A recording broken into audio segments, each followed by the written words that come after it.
নবম শ্রেণীর সকল ছাত্রছাত্রীদের প্রোগ্রেস টিউটোরিয়াল ইউটিউব চ্যানেলে স্বাগত।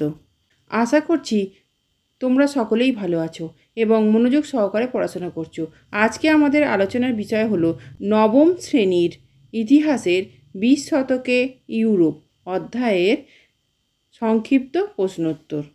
এই প্রশ্নোত্তরগুলি তোমাদের দ্বিতীয় পর্যায়ক্রমিক মূল্যায়নের জন্য খুবই গুরুত্বপূর্ণ, তাই তোমরা ভিডিওটি প্রথম থেকে শেষ পর্যন্ত অবশ্যই দেখো আর তোমাদের বন্ধুদের মধ্যে ভিডিওটি শেয়ার করে দিও যাতে তারাও জানতে পারে। প্রোগ্রেস টিউটোরিয়াল এমন একটি চ্যানেল যেখানে নবম দশম শ্রেণীর প্রথম, দ্বিতীয় ও তৃতীয় পর্যায়ক্রমিক মূল্যায়নে কোশ্চেন প্যাটার্ন অনুযায়ী বিভিন্ন ধরনের প্রশ্নোত্তর আলোচনা করা হয়ে থাকে।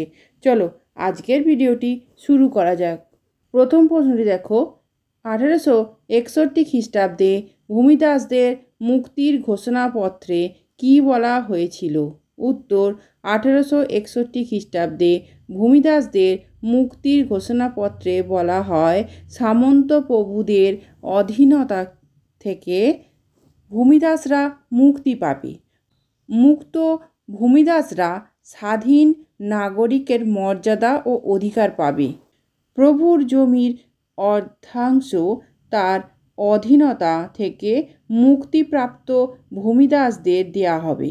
জমিদার তার হারানো জমির জন্য ক্ষতিপূরণ পাবেন। পরে প্রশ্ন দেখো, রাসপুটিন কে ছিলেন? উত্তর, রাসপুটিন ছিলেন জর্জিয়া থেকে আগত এক ভণ্ড সন্ন্যাসী। তিনি রানী আলেকজান্দ্রার ওপর সীমাহীন প্রভাব বিস্তার করতে সক্ষম হন।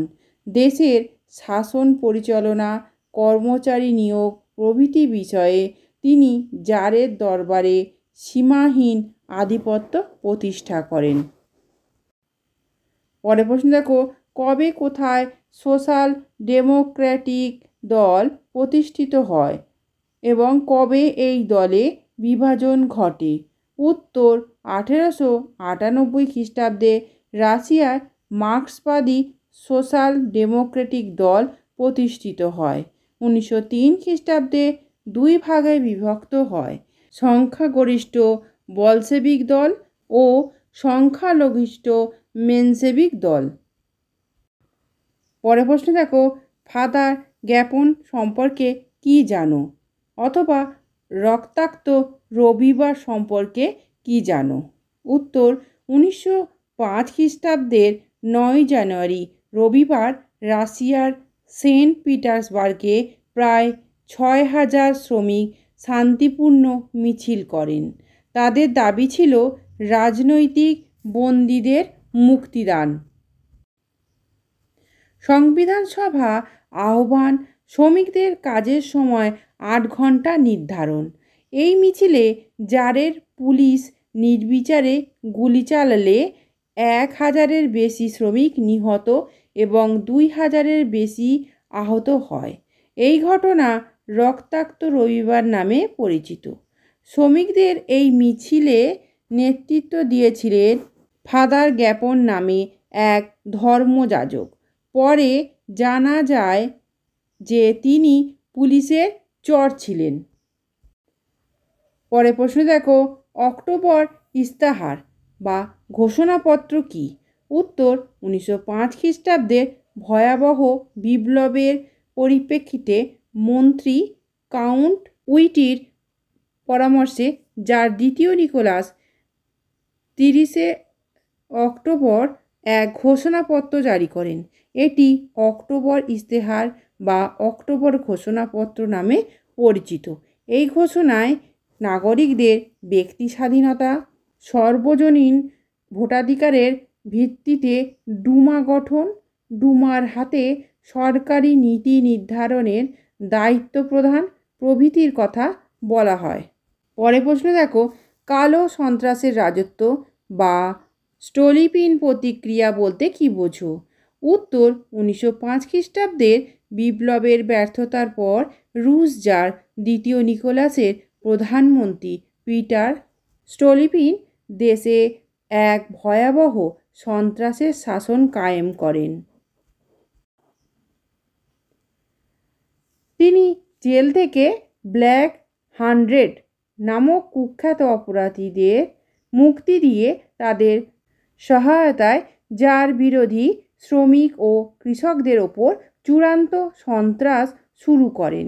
এটি কালো সন্ত্রাসের রাজত্ব বা স্টোলিপিন প্রতিক্রিয়া নামে পরিচিত।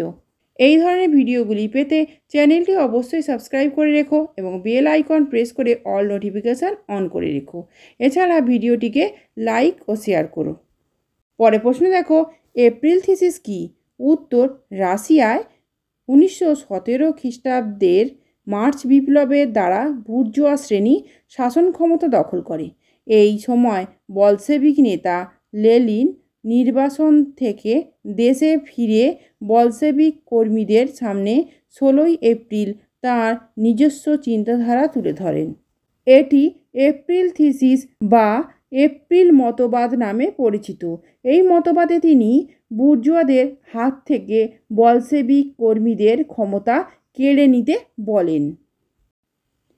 পরের প্রশ্ন দেখো, নভেম্বর বিপ্লব বলতে কী বোঝো অথবা অক্টোবর বিপ্লব বলতে কী বোঝো? উত্তর, কেরেনস্কির নেতৃত্বাধীন রাশিয়ার বুর্জোয়া প্রজাতান্ত্রিক সরকারের জনপ্রিয়তা হারালে বলশেভিক নেতা লেনিনের নির্দেশে এবং ট্রটস্কির নেতৃত্বে লাল ফৌজ নামে এক স্বেচ্ছাসেবক বাহিনী 7ই নভেম্বর 1917 খ্রিস্টাব্দে রাজধানী পেট্রোগ্রাড দখল করে নেয়। আতঙ্কিত কেরেনস্কি আমেরিকায় পালিয়ে যান এবং বলশেভিকরা প্রজাতান্ত্রিক সরকারের উচ্ছেদ ঘটিয়ে রাষ্ট্রের শাসন ক্ষমতা দখল করে। এই ঘটনা নভেম্বর বিপ্লব নামে পরিচিত। এটি রাশিয়ার পুরনো ক্যালেন্ডার অনুসারে 25শে অক্টোবর অনুষ্ঠিত হওয়া ঘটনাটি অক্টোবর বিপ্লব নামেও পরিচিত। পরের প্রশ্ন দেখো, ইউরোপের ইতিহাসে 1917 খ্রিস্টাব্দের গুরুত্ব কী? উত্তর, ইউরোপের ইতিহাসে 1917 খ্রিস্টাব্দ বিশেষ গুরুত্বপূর্ণ, কারণ এই বছরে রাশিয়ায় জাততন্ত্রের পতন ঘটে। রাশিয়ায় লেনিনের নেতৃত্বে নভেম্বর বিপ্লব সংঘটিত হয় এবং রাশিয়া বিশ্বের প্রথম সমাজতান্ত্রিক রাষ্ট্র হিসাবে আত্মপ্রকাশ করে। পরের প্রশ্ন দেখো, প্যারিসের শান্তি সম্মেলনে প্রধান নেতৃত্বে কারা ছিলেন? উত্তর, প্যারিসের শান্তি সম্মেলনে 32টি দেশ অংশগ্রহণ করলেও মূলত 4টি বৃহৎ শক্তির রাষ্ট্রপ্রধান ও সম্মেলনের নীতি নির্ধারণ ও কার্য পরিচালনায় গুরুত্বপূর্ণ ভূমিকা পালন করেন। এরা হলেন মার্কিন রাষ্ট্রপতি উড্রো উইলসন, ইংল্যান্ডের প্রধানমন্ত্রী লয়েড জর্জ, ফ্রান্সের প্রধানমন্ত্রী জর্জ ক্লেমাসু এবং ইতালির প্রধানমন্ত্রী ভিক্টোরিও অরল্যান্ডো। পরের প্রশ্ন দেখো, 14 দফা নীতি কী? উত্তর, বিশ্বে স্থায়ী শান্তি প্রতিষ্ঠা ও গণতন্ত্র রক্ষার উদ্দেশ্যে মার্কিন রাষ্ট্রপতি উড্রো উইলসন 1918 খ্রিস্টাব্দের 8ই জানুয়ারি মার্কিন কংগ্রেসে যে সুনির্দিষ্ট 14টি শর্ত ঘোষণা করেন তা 14 দফা নীতি নামে পরিচিত। আজকের প্রশ্নোত্তর পর্ব এই পর্যন্তই। আজকের ভিডিওতে যে প্রশ্নোত্তরগুলি আলোচনা করলাম সেগুলি ভালো করে তৈরি করে নাও, যাতে তোমাদের পরীক্ষায় খুব সহজেই কমন পাও। আমি যে ক্লাসগুলো তোমাদের নিচ্ছি সেগুলো অবশ্যই ফলো করো। এছাড়া আমি তোমাদের জন্য আরও অনেক ক্লাস নিয়ে আসছি, ইতিহাস, ভূগোল এবং বাংলা, সেগুলোকেও ফলো করো। এই ভিডিওটি যদি ভালো লেগে থাকে তাহলে অবশ্যই লাইক, কমেন্ট, শেয়ার করো এবং চ্যানেলটিকে অবশ্যই সাবস্ক্রাইব করো। এছাড়া প্রোগ্রেস টিউটোরিয়াল ফেসবুক পেজটি লাইক ও ফলো করে রেখো, যার লিঙ্ক ডেসক্রিপশান বক্সে দেওয়া আছে। আজকের ভিডিও এ পর্যন্ত। ধন্যবাদ।